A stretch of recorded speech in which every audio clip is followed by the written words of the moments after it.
Okay, I have a game for you. Another one from this phenom, Faustino Oro, 9-year-old Faustino Oro. Here he is beating up on a Grandmaster Luis Paulo Supi of Brazil. And then, yeah, Faustino Oro, yeah, he is the youngest master in history, and he is now rated over 2,300, so he's continuing to improve his game. And this is actually a 3-minute game that he plays here against the Grandmaster. We're looking at this from the Grandmaster's perspective. This is a Grandmaster looking at across the board at a 9-year-old boy for a 3-minute game. Okay, so we have D4, we have knight to F6, the King's Indian defense, knight to F3 by the Grandmaster, and now E6 by Faustino. Grandmaster plays C4, and now pawn to D5, as you often try to accomplish as black. If you play D5 in a single move, usually that's a good move. Again, this little symbol here, this means it's a book opening. These are master moves, known very strong ways to play. Knight to F3 now by the Grandmaster, and Faustino develops his bishop to B4. By the way, this is the Ragozin defense of the Queen's Gambit decline now. It's kind of transposed into that. Ragozin, Rogozin, Ragozin defense by black. Bishop now to G5 by the Grandmaster. And Faustino goes ahead and castles. We have pawn to E3 by the Grandmaster, and now H6 trying to kick that bishop. Bishop back to H4 by the Grandmaster, and now pawn to C6 by Faustino. Bishop to D3 by the Grandmaster, and now knight B to D7 by Faustino. The Grandmaster castles, and now bishop back to E7. This is the best possible move in the position. And now we have rook to C1 by the Grandmaster, and the 9-year-old pushes his pawn to B6. We have C captures on D5 by the Grandmaster, and E captures on D5 by the 9-year-old. Queen to E2 now. This is being marked as an inaccuracy, so that's what that little symbol means. So not the strongest move, saying better to go ahead and bring the bishop back, and we'll see why in a second here. There's two attackers here, kind of x-raying this bishop. So actually the best move here would have been knight to E4, because it unleashes this double attack. Let's actually take a look at that real quick. So you should have instead, so the 9-year-old should have played this move. Can't take the knight because you'd lose the bishop, and then you'd be able to pick up that bishop, which in general bishops are stronger than knights, and also mess up the pawn structure here. So that would have been a better way to play. And again, that's why we saw that it would have been a better move earlier to drop the bishop back to G3 to prevent this. But Faustino does not catch that. He plays bishop to B7 instead, and we continue. We have rook F to D1 by the Grandmaster. Again, suggesting that the bishop should be dropped back. This move is the way to go, and yeah, that would undermine White's position. But Faustino doesn't play it. He plays rook to E8, and it's being called a mistake. Instead, he should have played knight to E4 and do just as we saw. Again, these guys are a little bit rushed, right? Both of them have 2 minutes left on their clock and change, but yeah, this is speed chess. Anyway, we have rook to E8 by the 9-year-old, and now the Grandmaster does bring his bishop back to F3. This is being called an inaccuracy at this point, saying at this point it would be better to develop the knight to E5, but we'll continue. We have bishop back to F8 by Faustino, and yeah, the computer wants Faustino to instead hunt the bishop here. As I said, as you get into an endgame, the bishops are stronger. So once a lot of the pieces are traded off the board, you're down to just maybe bishops and knights, or, yeah, most of the pieces are gone. There's not a whole lot of pawns. The bishop can actually cover both sides of the board and can go across the board in a single move, where the knight takes several moves to get across the board. So yeah, as you get closer to the end game, the bishops are a stronger piece. So I suppose that's why the computer wants us to hunt that bishop. Anyway, we have bishop back to F8 by the 9-year-old, and the Grandmaster develops his knight to E5. This is the best possible move in the position. Faustino plays pawn to C5 here, And the Grandmaster moves his bishop to f5. We have pawn to g6 by Faustino. This is the best possible move in the position. And the Grandmaster drops his bishop back to h3. So his position getting pushed back a bit here. This is an okay move. This is a good move. It is saying that bishop back to c2 would have been a more flexible way to play here, maybe with ideas of coming over this direction at some point. Anyway, we will continue with what happened after on the board. Faustino plays c captures on d4. We have knight captures on d7 by the Grandmaster, best possible move. Knight captures by d7 by Faustino, and now rook captures on d4 by the Grandmaster. This is the best possible move. That's what that star means, best possible move in the position. And now bishop to g7 by Faustino, attacking the rook.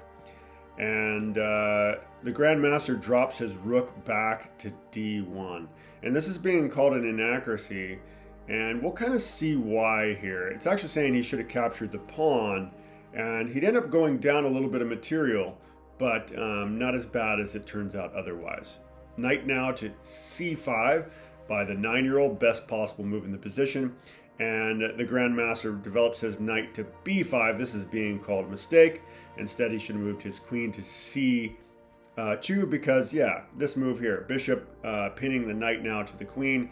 And this is not easy to deal with. So the Grandmaster is going to lose some material here, but he fights valiantly here. He plays pawn to b4, going to trade the knight, you know, hit one knight for another knight, kind of the idea. Faustino plays the best possible move in position, knight to e4, and now we have pawn to a4 by the Grandmaster, again being called an inaccuracy, saying instead he should have moved his queen to d3 here, and now we have knight to c3 by Faustino. This is the best possible move. The bishop, of course, is supporting here, and of course this knight is not really attacking because it's pinned to the queen, so just a super strong move by Faustino. We have rook captures on c3 by the Grandmaster, and bishop captures, and this is kind of why we saw earlier that he should have just captured this pawn here. He would have lost his rook, he would have got the bishop, but in this case he ends up being down 2 points, whereas the other way he would have been down just 1. Queen to c2 by the Grandmaster, and now Faustino plays bishop to e5. This is being called a mistake, saying instead should have just grabbed the knight there and messed up the pawn structure. Let's take a look at how that would look. Should have been captured here, captured back, and this would have been a better way to play for Faustino, who had more of an advantage. But this is not what happened on the board. Again, these guys don't have a ton of time on the clock. In fact, the Grandmaster is down to just over 30 seconds, and Faustino has a minute left at this point. We'll go back up and look at what actually happened. So Faustino develops his bishop to e5. The bishop captures on e5 by the Grandmaster, and now rook captures on e5 by Faustino. Again, suggesting capturing that knight, just messing up that pawn structure over there would have been a better way to go. We have knight to d4 by the Grandmaster. This is being called a miss. He should have instead played knight to c7, and it would have worked out a lot better attacking the bishop and the rook. He gets back in exchange, and yeah, things are basically equal if he would have played instead knight to c7. But he didn't play knight to c7. He instead played knight to d4, and allows Faustino to maintain his advantage. We have rook back to e8 by Faustino, instead of saying he should go ahead and just get his bishop onto this long diagonal here. That would have been a better way to play, but we'll continue. We have rook to c1 by the Grandmaster, and this is being called a mistake. Instead saying he should have played bishop to e6, which is interesting. Let's take a look at that real quick. So if instead he plays bishop to e6, let's back up here. So bishop e6. So yeah, the pawn cannot capture because the queen infiltrates the position, and this would be a total nightmare. So check, and then the knight is going to capture the pawn, attacking the queen, and yeah, this would probably be lights out. So that's why it's suggesting this crazy move. Yeah, bishop to e6. Really hard to see that that's a viable way to play, but it's kind of like removing the defender of this e6 or g6 pawn, I should say.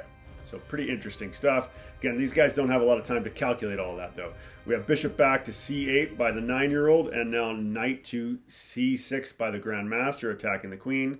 Queen to d6 by Faustino, and now pawn to b5 by the Grandmaster. This is being called a mistake, instead saying should have traded bishops here. Faustino instead trades bishops, the best possible move, and this is why that's a problem. Yeah, now the king is kind of exposed here. We got doubled isolated pawns, so yeah, this is definitely weakening the Grandmaster's position. Faustino now plays pawn to a6, and the Grandmaster plays queen to d3. We have pawn captures on b5, a captures on b5 by Faustino, and a captures on b5 by the Grandmaster as well. Queen now to e6 by Faustino, and we have king to g2 by the Grandmaster. Rook now to a4, best possible move in the position by Faustino. And now rook to d1, being called an inaccuracy again. So not a mistake or anything. It would have been just stronger to bring the knight back to a nice outpost on d4 there, as suggested. So that, yeah, that's a great outpost. The knight will be untouchable. No pawns can chase him away. They'd have to Faustino would have to sacrifice a rook to get rid of that knight. So pretty awesome spot for the knight. We now have rook to a2 by the Grandmaster, and it's saying better would have been to move, or excuse me, rook to a2 by Faustino. Would have been better instead to move the rook to h4 here, but we'll continue as it happened. Queen captures on d5 by the Grandmaster. Queen captures on d5, so queen captures queen by Faustino, and of course rook captures queen by the Grandmaster. And Faustino maintains a 1-point advantage here going into the endgame. We have rook captures on e3, and suddenly he's up 2 pawns as, of course, the rook cannot be captured. And now we have rook to d8 check by the Grandmaster. Faustino moves his king to g7, and now rook to b8 by the Grandmaster, attacking that pawn, trying to create himself a passed pawn. Faustino plays rook e to e2, threatening to pick up the f2 pawn with check. We have king to f3 by Faustino, and now rook captures on f2 check by Faustino. King to e3 by the Grandmaster, and Faustino picks up the h2 pawn, now 4 points in advantage.